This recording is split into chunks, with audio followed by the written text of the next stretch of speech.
फकीर, अरे बाबा कुछ दे दो, भूखा हूँ। सरदार 100 रुपये निकालते हुए बोला।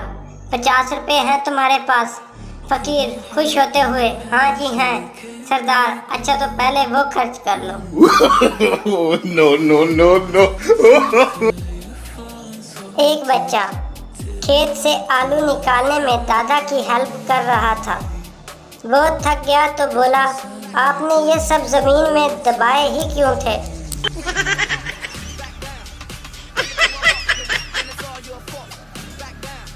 शादी की रात हस्बैंड कंफ्यूज हो गया कि बीवी से क्या बोलूं।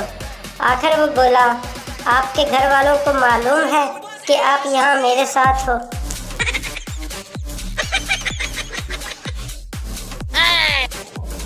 मज़ीद ऐसी फनी वीडियोस देखने के लिए हमारा चैनल सब्सक्राइब करें और घंटी के बटन को प्रेस करें। शुक्रिया।